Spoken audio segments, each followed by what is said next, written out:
नमस्कार, बहुत स्वागत आप सभी का। आज से उत्तराखंड में चार धाम यात्रा शुरू हो गई है। जैसे आपको पता है, कल अक्षय तृतीया के दिन गंगोत्री और यमुनोत्री के कपाट भक्तों के दर्शनार्थ खोले गए और कल का दिन केदारनाथ, भगवान केदारनाथ धाम के कपाट कल विधि विधान के साथ खोले जाएंगे और इसके बाद 4 मई को भगवान बद्री विशाल के कपाट खोले जाएंगे। चारों धामों की यात्रा को लेकर लोगों में काफ़ी उत्साह है। जैसे आपको हम बताते चलें कि आज भगवान केदारनाथ की चल विग्रह डोली गौरीकुंड से केदारनाथ धाम के लिए प्रस्थान कर गई है और आज दोपहर बाद डोली केदारनाथ धाम में पहुंच जाएगी। इसके बाद कल सुबह वैदिक मंत्रोच्चार के साथ सुबह 7 बजे भगवान केदारनाथ धाम के कपाट भक्तों के दर्शनार्थ खोल दिए जाएंगे।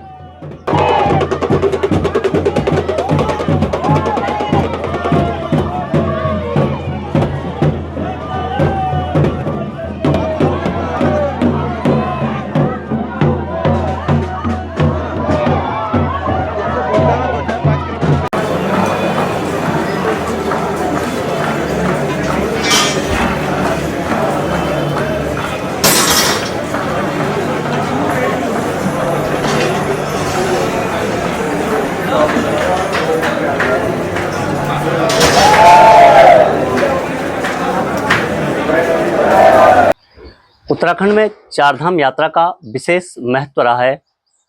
चाहे गंगोत्री यमुनोत्री की बात करें, चाहे बद्री केदार धाम की, चारों धामों में हर साल बड़ी संख्या में तीर्थयात्री दर्शनों को पहुंचते हैं। कल के दिन भगवान केदारनाथ धाम के कपाट खुल रहे हैं और इसके साथ ही 4 मई को भगवान बद्री विशाल के कपाट खोल दिए जाएंगे। बीते कल की बात करें तो अक्षय तृतीया के दिन माँ गंगोत्री और यमुनोत्री के कपाट खुल गए हैं और इसी के साथ उत्तराखंड में चारधाम यात्रा का शुभारंभ हो गया है।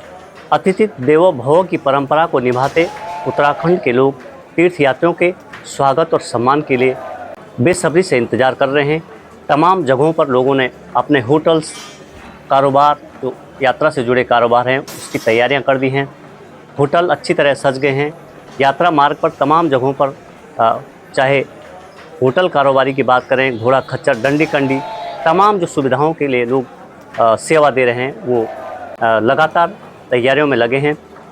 विशेष रूप से प्रशासन और पुलिस के हम जहां तक बात करें, उत्तराखंड सरकार के साथ साथ स्थानीय प्रशासन ने भी केदारनाथ धाम में यात्रा की पूरी तैयारियां कर ली हैं। सुरक्षा के विशेष इंतजाम किए गए हैं क्योंकि पहलगाम की घटना के बाद केदारनाथ धाम को भी पूरी सुरक्षा में तब्दील किया गया है। यात्रियों की सुरक्षा के साथ साथ केदारनाथ मंदिर की सुरक्षा किस तरह मजबूत रहे, इसको लेकर विशेष सावधानियां बरती गई हैं। डॉग स्क्वाड के साथ साथ जो बम निरोधक दस्ता होता है वो भी केदारनाथ धाम में पहुंच गया है। तमाम सारे जो हमारे पैरामिलिट्री फोर्स हैं, तमाम पुलिस के जवान हैं, वो केदारनाथ धाम में पहुंच गए। करीब सुरक्षा व्यवस्था की जहां तक हम बात करें तो केदारनाथ धाम में पूरे यात्रा मार्ग से केदारनाथ धाम तक बड़ी संख्या में पुलिस फोर्स तैनात है। आईटीबीपी भी केदारनाथ धाम में मौजूद है। तमाम सारी सुरक्षा व्यवस्थाओं के बीच केदारनाथ धाम की यात्रा को शुरू किया जा रहा है।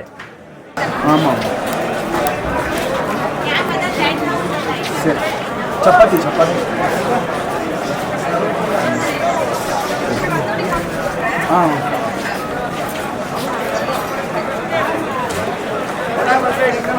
इस बार जो है 108 कुंडलों के फूलों के द्वारा जो है भगवान के मंदिर को सजाया जा रहा है, दिव्य और भव्य सजाया जा रहा है और यात्रा की तैयारियां पूरी हो चुकी हैं और श्री केदार सभा, मंदिर समिति, शासन, प्रशासन सभी लोग इस तैयारी में लगे हुए हैं और भीड़ पड़नी भी शुरू हो गई है।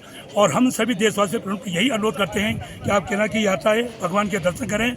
और इस बार विशेष व्यवस्था ये है कि बगैर दर्शन का कोई भी यात्री जाएगा, सभी यात्री लाइन के साथ भगवान के दर्शन करेंगे।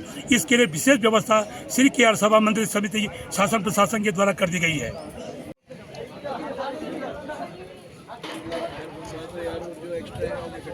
भैया हम ऋषिकेश पुष्प सेवा समिति से हैं और एक व्यास जी गुजरात से हैं। हम दोनों साथ मिलकर इस भगवान के मंदिर को सजा रहे हैं। और अगर हम दोनों की फूलों की बात करी जाए तो हम दोनों एक साथ 108 कुंटल फूल मिलाकर भगवान के मंदिर को सजा रहे हैं। हर साल हर भक्त को इंतजार रहता है कि बाबा के कपाट खुले और मैं उसको बाबा के दर्शन करूं, उनका आशीर्वाद लूं।